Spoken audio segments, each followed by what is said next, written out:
All right, I want to discuss a firearm I picked up yesterday. This is the RUGER MAX-9 California edition. Instead of coming with the optic plate here, it comes with California loaded chamber indicator. Just to point out, this firearm is empty. I got this because I'm an NRA instructor and I wanted to compare it to the Sig P365 that's of course very popular. There are some things that I really like about the Ruger and some things that have caught my attention that show that there's some problems with it, and just to also show the Sig is also clear. But and I've upgraded this Sig with the flat face trigger, which I really like, but the Sig has a much nicer trigger in my opinion. And but the Ruger, I got this for about $380. So in California, that's significantly cheaper than picking up the Sig here. And just to show, they're both very similar in size. The Ruger is about a 1/4 inch longer this way, and about a 1/4 inch taller in the grip. So otherwise, they're very similar, but there are a couple of fatal flaws. One that I noticed another YouTuber just put out a couple weeks ago, and that's when you, and this is the California edition, so if there's no magazine in it, the trigger is completely dead. So you have to put a magazine in this gun for it to operate the trigger at all. So as long as you're pulling the trigger straight back, it works just fine. But with the Ruger, unlike the Sig, if you push side to side either way, and you'll notice, I don't know if you can see that on camera, but there's quite a bit of play there. And if you push left or right on that trigger, what happens is it will get bound up at the top and it won't go. And if you push it the other way, it's the same thing. It will stick there. So if you're in an emergency situation, you have to be careful with that. As long as you're pulling straight back on the trigger, though, it will be fine. Another thing I've noticed, though, is that this gun, and let's just do a reset here. Didn't need to pull it all the way back.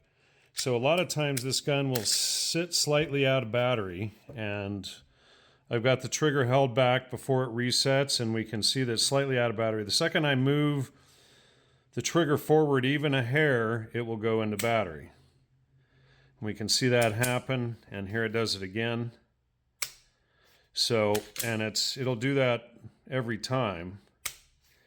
So I don't know if it's because there's nothing in the magazine or if it's because the loaded chamber indicator nonsense is causing the problem.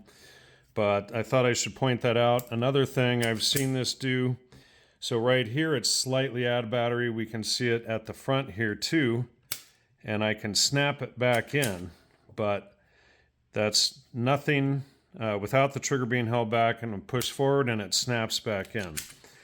So I'm anxious to get this out to the range today to put a couple hundred rounds through it and see if it breaks it in or whatever is going on here. But if this is a significant problem, Ruger's going to need to do a recall and get this repaired. I think the trigger is a fairly decent problem.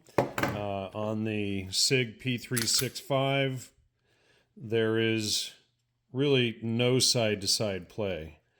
And this is a factory OEM flat face trigger, and I just replaced the curved one because I like this flat trigger much better. But when we reset that Sig, it resets right there, and no problems going into battery ever. And then if it's all the way out, same thing, no problem with it going into battery. But we can see with the trigger out on the Ruger, again, it's slightly out of battery there. And then when I pull the trigger, it actually goes all the way into battery. So what's going on with that Ruger? Would like to know.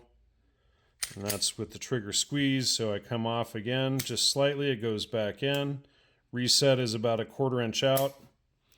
And then when the trigger's all the way out, again, just slightly out of battery there. And then if I pull the trigger, pop, it goes back in. So, it's pretty well oiled from the factory. I'll probably put some Lucas oil in it today to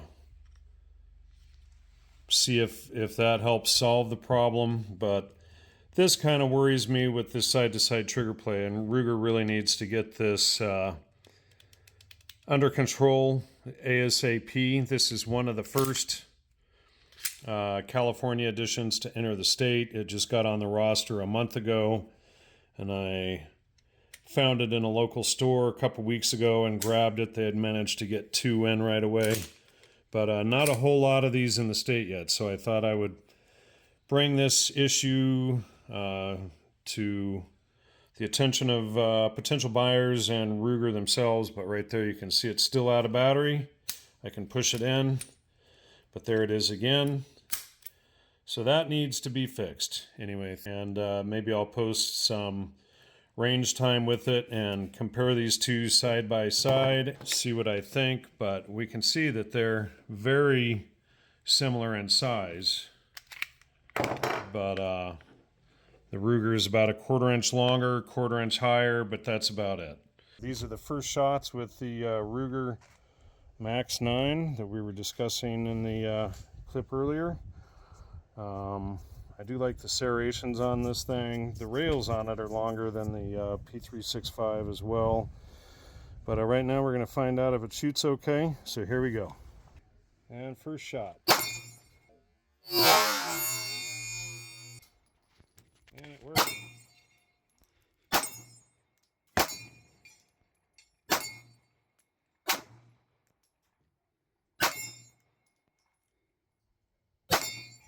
Shoots well.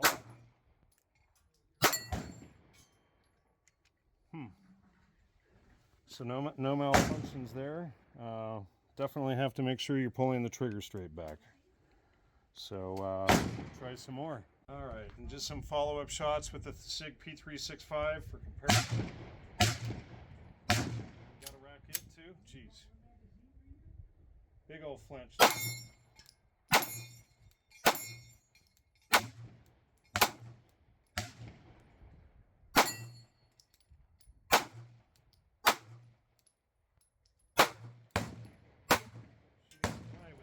I don't know why. Need to practice more. All right, we had some quite interesting results at the range today.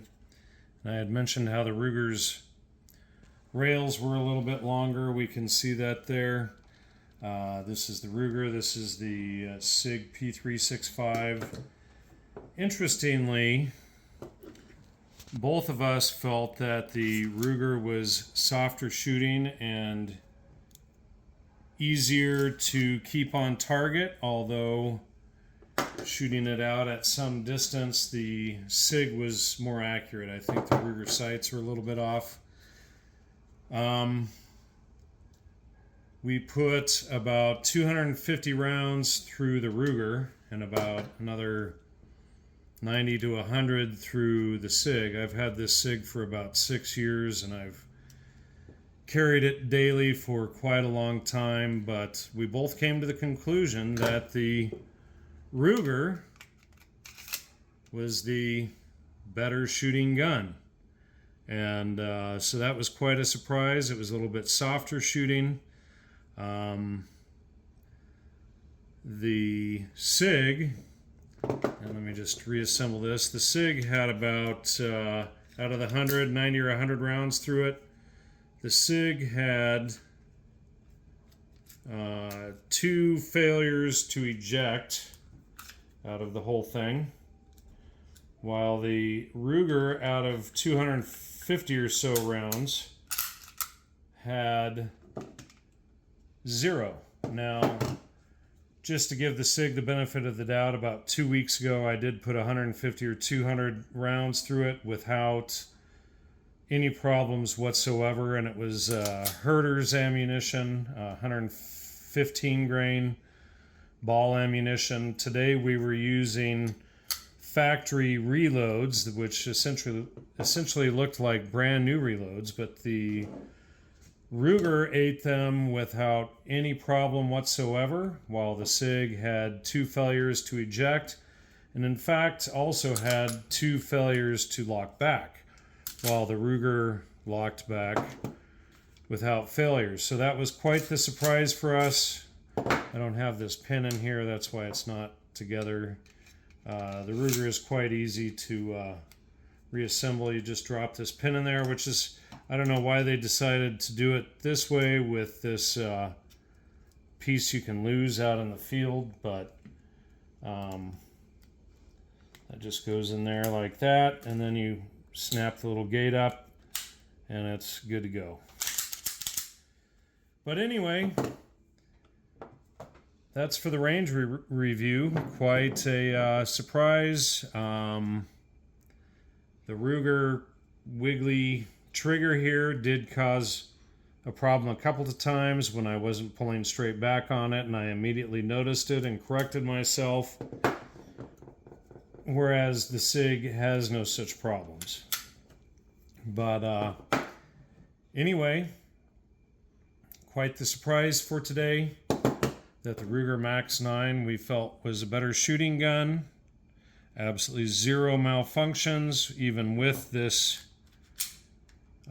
lockback issue that we still see going on right now after 250 rounds. And you just see it's still doing it, but quite an interesting...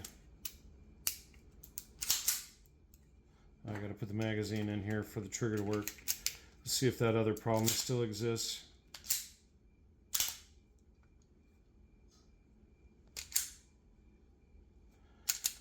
Yeah, there it is right there. It's still failing to go into battery completely, but oddly, absolutely no problems on the range today.